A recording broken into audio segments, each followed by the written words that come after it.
Hello, everyone, and welcome back to Topic 2 of this week at in World Civilizations 1 class here at Catawba Valley Community College. And of course, by here I just mean digitally. We're still not back in person yet. But as you hopefully remember from the last video and from seeing the syllabus, today we're going to be looking at Alexander the Great and his role in creating the Hellenistic world and how that helped set the stage for some of the later global empires we're going to spend a lot of the rest of the semester discussing. Now, to jump right into the thick of things, here, of course, are your key terms you need to familiarize yourself with for upcoming assignments. Naturally, we're going to be looking at the Alexander the Great. We'll be discussing the League of Corinth. We'll talk about something called proskynesis. We'll look at the Battle of Tyre, and we'll end on defining exactly what Hellenism is. Now, of course, before we get into that, though, I do want to make sure you are aware of some of your upcoming dates, things you need to be aware of. You have a content quiz coming up, of course, soon on October the 16th. It'll be due at 5 p.m. Initial office hours meeting needs to be done by the end of this week. And your first debate is coming up on the 23rd. I already talked about all of this in the last video, so I won't spend a ton of time on it this time. Just do remember that you do have these assignments coming up, and you can ask me any questions that you have about them at any time. Now, in the meantime, we're going to get right into the thick of things. The way I'd like you to start off this lesson is by looking at this video right here. This is a song from my favorite band titled Alexander the Great. Now, while obviously this is not a very good primary source at all on Alexander the Great and not necessarily completely historical, I do think it does a pretty good job of describing how we typically view Alexander the Great in more modern times. So, as you've listened to this song, ask yourself a few questions. 1. What kind of man was Alexander the Great? What kind of things stand out to you as impressive from his life? Do you just have any general questions about the lyrics? And finally, the big one that we're going to be discussing quite a bit over the next week or so. Was Alexander the Great actually great? Why or why not? Now, think of it as well as we go throughout the rest of this class. Keep in mind a couple big questions. What kind of impact did Alexander the Great make on world history? And did he make a positive impact? Anyway, first thing we're going to do is look at the Hellenism and some of the multicultural world that Alexander the Great was responsible for. Think about a few things you'd have to accomplish if you wanted to set up this multicultural empire, which Alexander the Great was responsible for. What kind of things do you have to do to accomplish this goal? Are you going to focus on accomplishing it through military might? Do you want to instead promote cultural unity and have all of your people get along? Think about the pros and cons of each. What might be a good thing about using your military to conquer everyone? Or what might be a good idea of trying to promote your multicultural people to get along and have them sort of share and blend cultures a little bit? These, of course, as you might notice, are still problems people across the world have to deal with today and have popped up many times throughout world history as various large nations and empires are formed. So, this is essentially the big question historians like to ask themselves about Alexander the Great. So it's going to come up quite a bit throughout this lesson.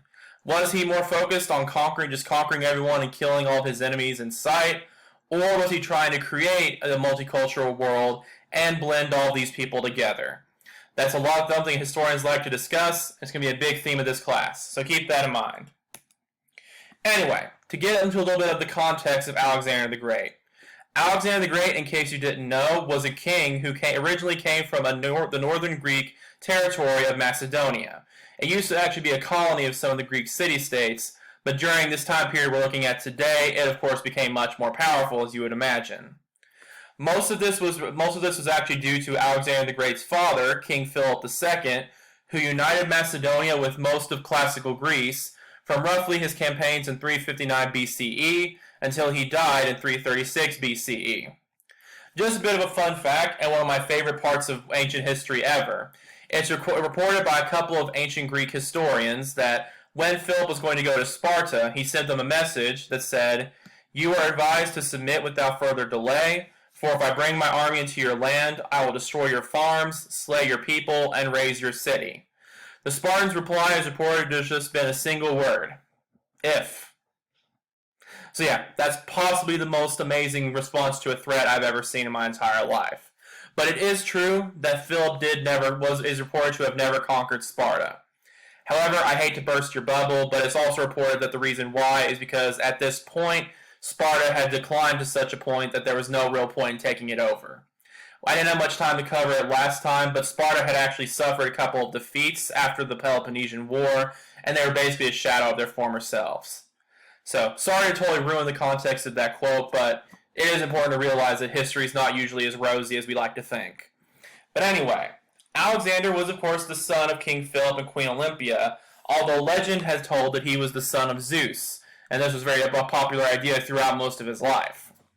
Now, why do you think Alexander the Great himself would want to popularize the idea that he was the son of Zeus? And there we go, our first awkward pause of the day.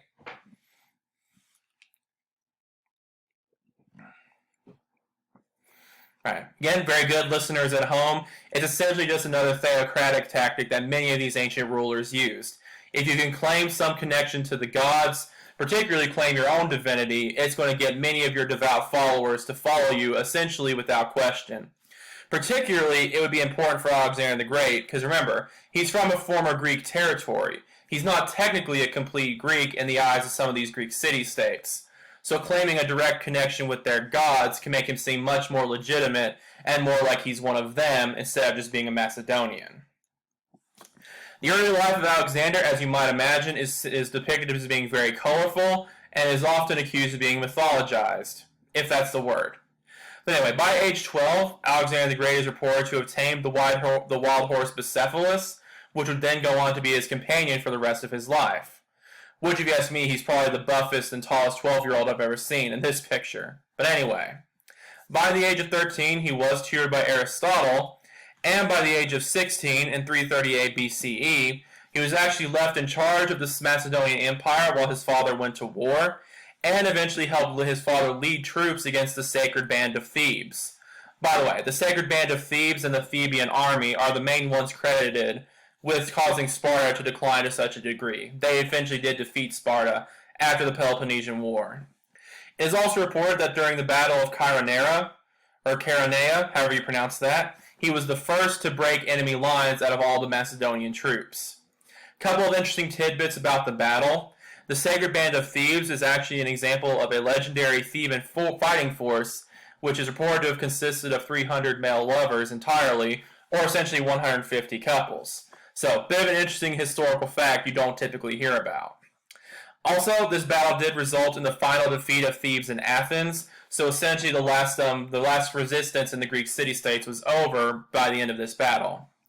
It is reported as well by some historians and classical writers that Philip's reported response to his son's victory was, "My son, ask for thyself another kingdom, for that which I leave is too small for thee."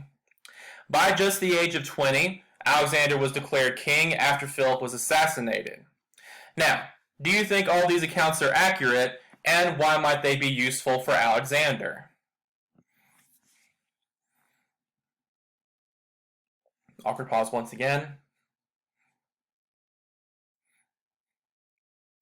Yeah, as you might imagine, these first two accomplishments especially are mostly centered around the idea of depicting Alexander as a great warrior, a great horse tamer, and a great conqueror. Obviously very important for a guy who's leading large cavalries and large armies and trying to conquer most of the known world. I also think it's interesting the popularization of this charge by Philip. It could be seen as giving Alexander essentially justification and essentially a destiny to conquer this huge kingdom. This idea that even as great as Philip was, Alexander the Great was destined to be even greater at conquering. So again, it's essentially all to justify Alexander the Great's campaigns and to depict him as a great, undefeatable warrior. Now, Alexander the Great very quickly got involved in conquering as much as he could, very immediately following Philip's death. To give you a little bit of background on this as well, in 338 BCE, before Philip died, he organized Macedonia and all the Greek city-states he had conquered into the League of Corinth. This was a league of city-states that was intended to conquer the Persian Empire. Now, why do you think Philip would immediately focus on trying to conquer the Persian Empire after conquering the Greeks? In particular, how might it help appease his new subjects? Think about Greek history for a little bit. We've talked about this very briefly. Again, James Bond villain. You've heard it before. Yeah, if you're familiar with a little bit of what we talked about previously and in other aspects of Greek history, remember, many times the Greek city-states had gone to war with Persia in the decades and centuries or so leading up to this League of Corinth. So one way to appease the Greeks is to say, hey, look, I conquered you guys, but now I'm going to lead you against your traditional enemies. So it's essentially a way to appease your new subjects by promising to defeat one of their oldest foes. For example, in 333 BCE, Alexander the Great led his army in the Battle of Issus, however you say it. Despite the fact that his enemies were numerically superior, he did defeat the army of then-King Darius III in modern-day Turkey. This is actually considered to be such a great battle that Sisigambis, Darius' mother, reportedly disowned him and declared Alexander her new heir. This is of course a humorous incident, but it also is something Alexander the Great would be quick to popularize or spread the word of as well, because it essentially gives him some legitimacy to controlling the Persian Empire, since the queen of the Persian Empire essentially has now blessed him as her new heir. In 332 BCE, you have one of the most famous battles Alexander the Great was ever involved in, the Battle of Tyre. When Alexander the Great came to Tyre, he attempted to come in peacefully, but the Tyrians refused to allow him into their city. Because of this, Alexander the Great completed one of the great archaeological feats of the ancient world. During this conquest, he had his troops build a causeway, also known as an earth bridge, as you can see right here, which stretched about 700 to 800 meters, and eventually would help allow his troops to enter into the city. By the time the battle was over, Alexander the Great had ordered the crucifixion of about 8,000 people, essentially all of the fighting men who were left, and sold the remaining 30,000 women and children into slavery for their defiance. One reason this is important to focus on is many historians consider it to essentially be one of the starts of plantation slavery in the ancient world.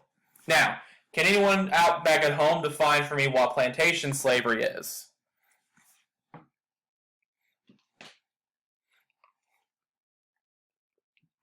Alright, yes, very good. Random person at home who I'm hoping answered this question.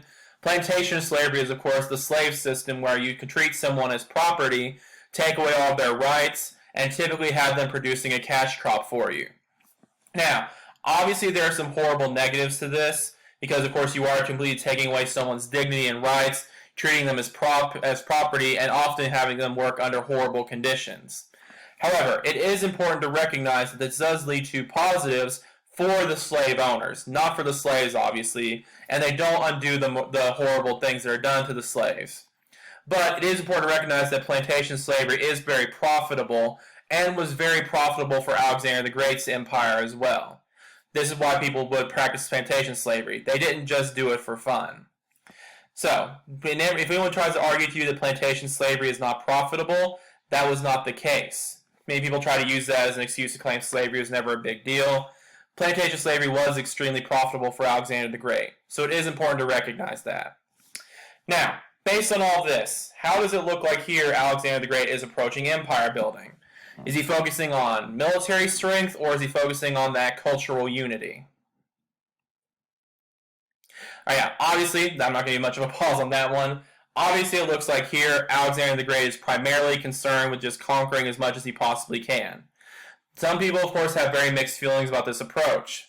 On the one hand, many people would argue that it was necessary in order to build the empire he was able to build. However, most people would also find it hard to argue that the crucifying this many people and selling this many people into slavery could ever really be justified. So again, many historians and many people look to this as evidence that Alexander the Great was just a bloodthirsty tyrant. Many of these perspectives continued into his later conquests. For example, by 332, Alexander the Great went into Egypt and conquered all of Egypt. For example, in Gaza, he again repeated his whole Tyre example. He killed all the military men and sold the women and children into slavery. However, he was actually welcomed into Egypt as a liberator and brought into the capital willingly. He was eventually declared to be the son of the Egyptian god Amun, and would for most of the rest of his life would be known as Zeus Ammon. Now, why would this be important for Alexander, and why is this maybe important to remember?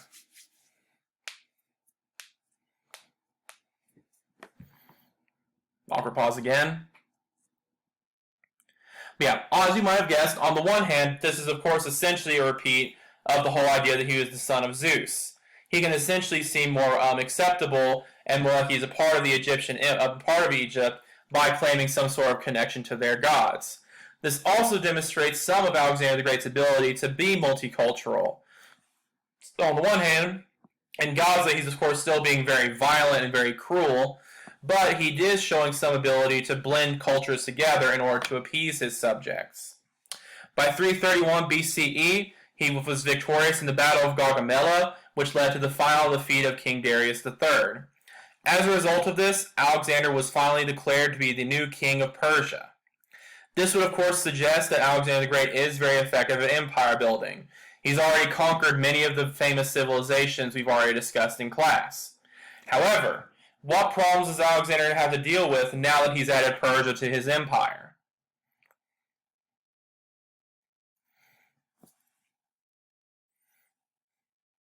Alright, to give you a hint, how do you think the Greeks are going to feel now that they know the Persians are a part of their same empire, and they're essentially supposed to be equal citizens along with the rest of the Greeks?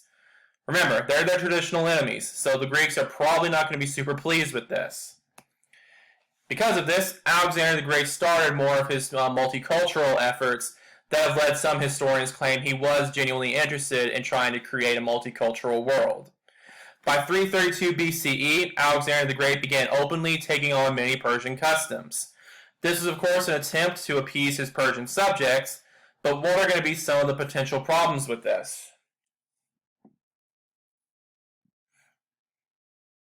Again, I basically already gave that one away. You could argue it might potentially alienate some of his Greek subjects. For example, let's say that tomorrow the United States conquered North Korea, and Donald Trump started going around and adopting all sorts of North Korean practices, and essentially was acting exactly like Kim Jong-un. That's not going to go over very well with many of us, because we've seen North Korea as an enemy for really most of our lives, and for those of you at home, probably most of your lives as well, because I don't think many of you were around before the Korean War, if any of you.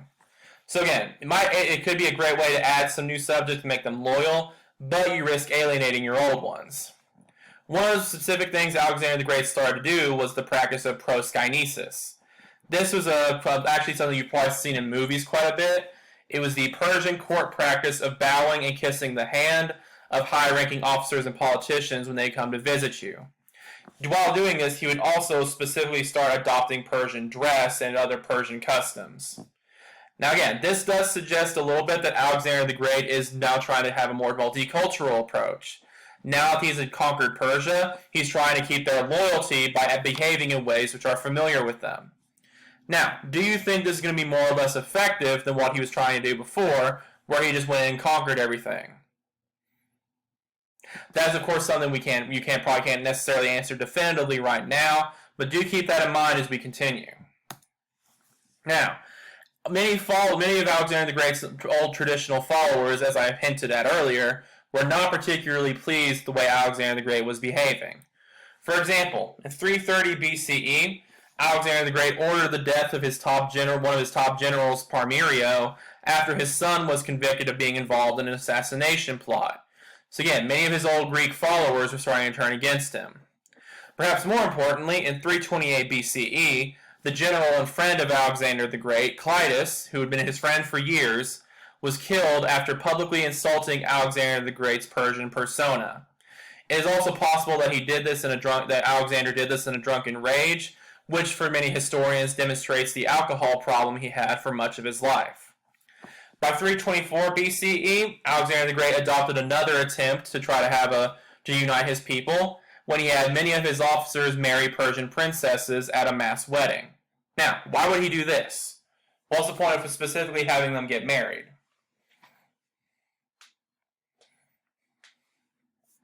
Yes, very good students at home. It's essentially a great traditional way of forming political alliances. For example, I'm sure there are a few of you at home there who have watched Game of Thrones before. Think about why all these different characters in Game of Thrones get married from different houses in different parts of Westeros, or wherever the country has been. I stopped watching in Season 7, but let's not worry about that. So yeah, essentially he's trying to form more political alliances by forcing some of his top officers to marry noble and high-ranking Persian women. However, by 323 BCE, Alexander the Great had finally died. He was credited as being undefeated in battle, and historians ever since have debated whether he died of malaria, more natural causes, or many also think he was poisoned. Now, also looking ahead for the future, just keep in mind a couple of questions, or this question as well. Were Alexander the Great's multicultural attempts worth it? Was it worth trying to make these Persians feel a part of his empire by alienating some of his older Greek subjects? That's something many various rulers in these empires we're going to talk about for the rest of the class have had to deal with in one way or the other. Now, the fate of the empire is also important to look at as well. It is reported by some historians and some of Alexander's followers at the time that when he was asked on his deathbed who would he be his successor, his last words were toi kratistoi, if I'm pronouncing that correctly, which translates to the strongest. Now, why would you think Alexander the Great's successors might want to popularize this story?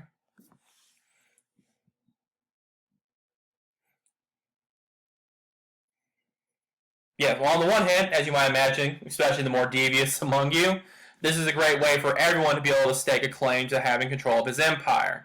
If you claim that there was no specific person he named to be a successor, which some have argued he did intend to name a specific person, everyone has a shot to try to claim the title. Also, of course, you could imply that if you are able to get control of this empire, it means you were destined to be the strongest of Alexander's successors, and so you have proven your worth of ruling this empire. So again, it's essentially people twisting the words of Alexander, or possibly making them up even, in order to claim some kind of legitimacy to control this empire. However, due to infighting among Alexander's top advisors and generals after his death, by 321 BCE, his empire collapsed into the sections you see here. You have Ptolemaic Egypt down here in blue or purple. It's hard to tell. You have Seleucid Mesopotamia. As you can see a little bit in this region right here. You have Attilid Anatolia and Antigonid Macedon. Now, this raises the question again, was Alexander the Great actually great? This is where a bit of the debate comes in. I hope you're getting the idea that whether or not Alexander the Great was great is pretty subjective. Because on the one hand, like we said, he did accomplish a lot of his military victories at a very young age, and he did conquer most of the known world at a very young age and very rapidly. However, you could argue that he was pretty terrible at empire building because his empire fell apart just within 2 years of him dying. That would be like, for example, if Donald Trump loses the election this year and the United States completely falls apart within just a couple of years. Hopefully that won't happen, of course. The United States falling apart. I'll leave it up to you guys whether he should get elected or not get elected. Not going to open that can of worms. But the point is, it does demonstrate that perhaps Alexander the Great wasn't actually great at building an empire, because it did fall apart almost immediately. However, despite this, many historians do consider Alexander the Great to be one of the most influential individuals of the ancient world because of his role in creating this Hellenism, which is essentially a word for a common culture historians argue spread all across much of the world during this time period because of Alexander the Great's conquest. For example, very important development of Alexander the Great spreading Greek culture across the world. By the time of Alexander the Great's death, Koine, or essentially Common Greek, was a universal language spoken across much of this part of the world. Why would that be so important, do you think, in creating a common identity?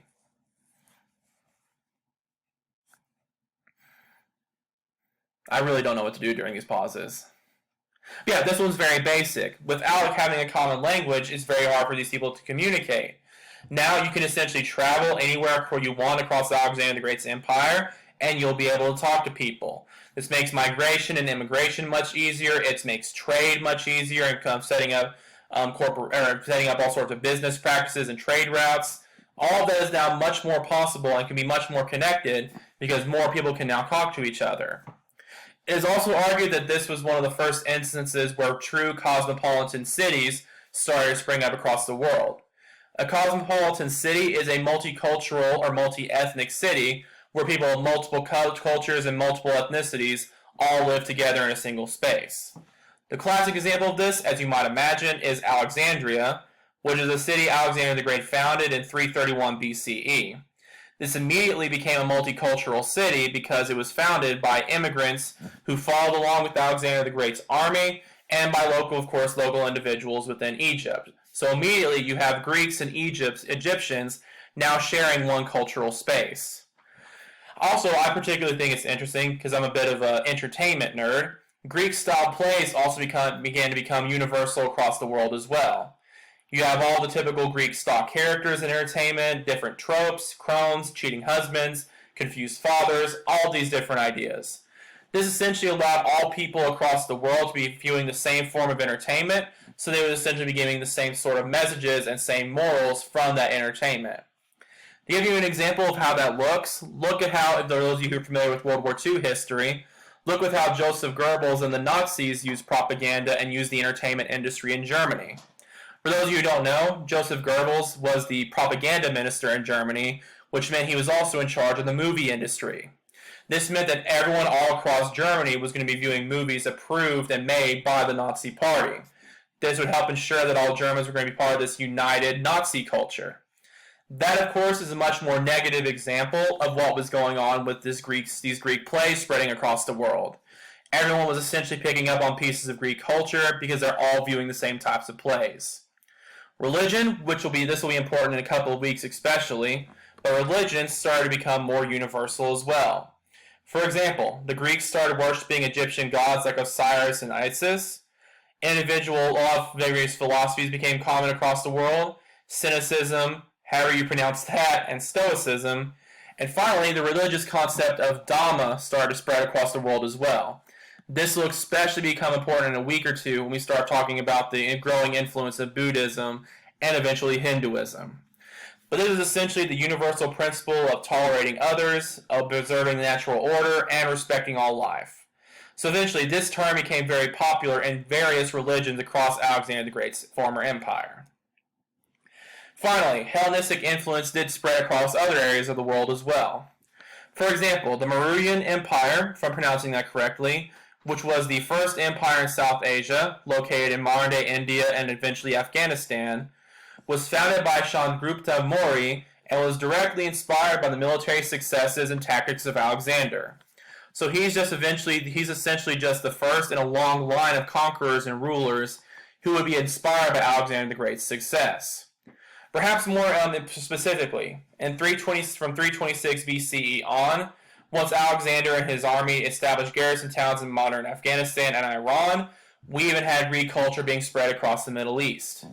For example, these individuals also spoke Koine Greek and also a mixture of local languages. They again participated with Greek architecture, religion, and entertainment, and also, because of the Persian influence, would practice Persian Zoroastrianism, which of course was the former Persian state religion we talked about a little while ago. So again, large Hellenistic influence all across the world. So based off of this, keep this question in mind because it of course is going to keep coming up. Was Alexander the Great just a bloodthirsty, destructive force, or was he actually primarily a great cultural unifier? Keep that question in mind. It is definitely going to keep coming up as we continue the class. But in the meantime, do remember these final reminders. By the time you're viewing this, your content quiz 2 will probably be due pretty soon. So definitely keep that in mind and let me know if you have any questions about it. But in the meantime, have a great rest of your week and do your best to enjoy your weekend. Thank you.